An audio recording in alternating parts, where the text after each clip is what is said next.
Mike, when you talk about a team's identity and how it evolves and develops, does it take a certain number of games every year, do you think, to really settle in, or is it always an evolving thing? Well, I think for sure it takes a number of games, and I think you got to find yourself. And I think when you're not a battle-tested team, like when I look at two teams in our league, like Tampa and Nashville, for example, to me they've been through it. They've been grinding. They've been doing it for a number of years. You get an identity. I think you can get back to it. I think you can be more consistent. We're trying to find our way. We look like a real good team some nights, and then other nights we're not as good. And so we have to find a way to do it right every day, and an internal accountability to make each other do it right every day. And when you get on real good teams, as much fun as you have, sometimes those are grumpier teams because you make each other accountable, and we got to do that here.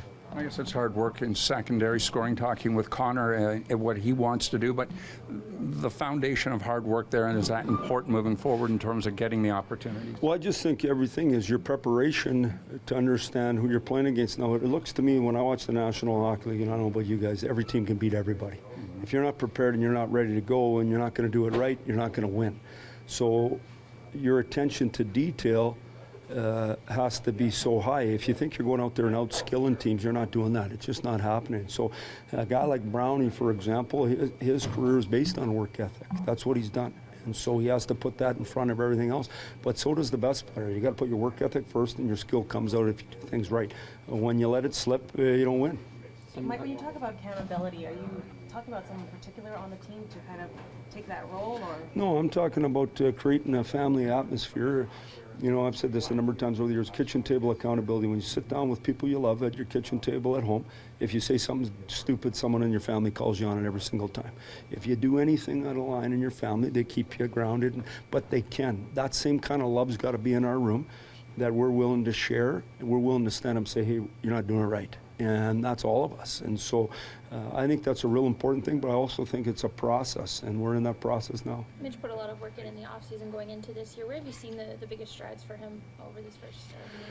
Well, I think confidence. I think the toughest thing in the National League is confidence. You got to earn it, and you don't earn it unless you put in the work, and then you have some success. And he's finding the league's difficult. It's a very difficult league. The better player you become, the more difficult the league is because there's less room for you. And so, you know, he's going to figure out how to be good with and without it. I say this all the time, Mitch, everyone talks about how skilled he is. What he is he's an elite back checker. He's an elite puck pursuer. And when he plays like that and he plays well defensively, he has the puck all the time, so he gets to make all these plays. So his commitment to that has to be before everything else, and then he ends up scoring. Given how long you've been around the league, what does it tell you about a player when you find out he's played 1,000 games? Yeah, what people don't, like, they're going to hand this thing out, and people are going to be there, and no one's going to really pay attention. They're not going to have any idea. Like, it's impossible. It's unbelievable. Like, and if you look at Ronnie's career, and it should be a message to all our young guys who think they should be in the lineup more, Ronnie put in his time to get in the league. And now he's been good for a long period of time, and he's still a good player because he loves the game, and he's been able to enjoy being around the guys.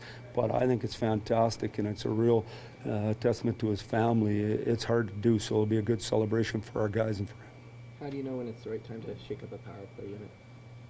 Well, we haven't had any option, just with people getting injured or people not being here, so we just take what we have. Now, obviously, we moved Johnny. We haven't got a lot of opportunities on the power play.